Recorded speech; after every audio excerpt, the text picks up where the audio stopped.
Evan a 9 ans et la maladie s'est déclarée la première fois, il avait 3 ans et demi. Donc Evan est atteint d'une leucémie. Donc c'est une maladie qui touche la moelle osseuse. Donc la moelle osseuse fabrique les cellules sanguines, donc il y a les plaquettes qui nous font cicatriser, les globules rouges qui permettent au sang de s'oxygéner et il y a les globules blancs qui permettent de se défendre contre toutes les agressions, contre tous les agents pathogènes, on va dire. Son type de leucémie à lui, c'est une certaine catégorie de globules blancs qui sont devenus anormaux. Ces globules blancs, au lieu de protéger la personne, elles détruisent les autres cellules sanguines et après, si ce n'est pas traité, c'est une maladie qui est fatale de toute façon. Après les étapes de cette maladie, en général, on commence par faire des chimiothérapies. Ce sont les premiers traitements pour enrayer la maladie. Donc avec des périodes, en général une première année où l'enfant ne peut pas être scolarisé parce que déjà il porte une voie centrale pour recevoir les traitements. Après il est très vulnérable aux infections.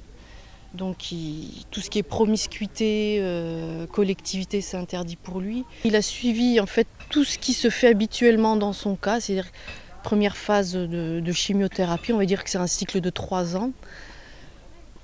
Au bout de ces 3 ans, il était en rémission, mais la rémission n'a pas duré longtemps, elle a duré que 3 mois.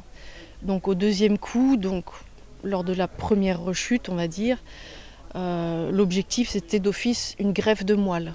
Et on a pu faire cette greffe qui malheureusement, même si elle a bien fonctionné, mais n'a pas suffi pour empêcher la maladie de revenir 1 an plus tard de manière localisée. Voilà. Comment la rencontre avec le Lions Club et ses organisateurs a-t-elle eu lieu ? Ça s'est passé pendant que Evan était en hospitalisation. Donc moi j'étais à ses côtés. Et en fait c'est le président du Lions Club qui a pris contact directement avec mon mari. Voilà, avec le papa d'Evan. Ça s'est fait comme ça. Il a entendu parler de l'histoire d'Evan et voilà, il avait envie de faire quelque chose pour lui, pour sa famille. Et donc aujourd'hui, un projet se monte en collaboration avec des associations, avec une commune aussi.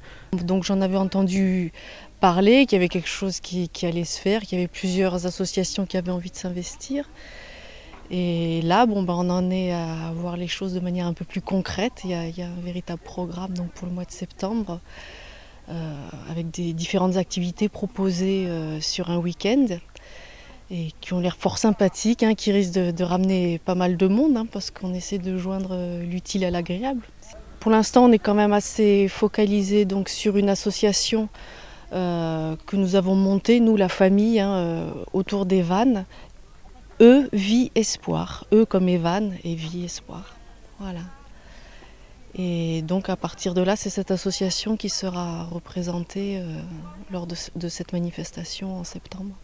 Qu'est-ce que vous attendez de cette manifestation ?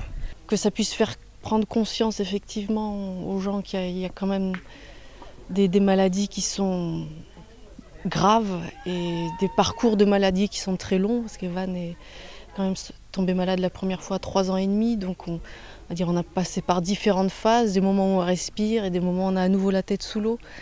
Et c'est vrai que c'est un combat très long et de se sentir soutenu, c'est aussi important, quel que soit le résultat en don ou pas. Enfin voilà,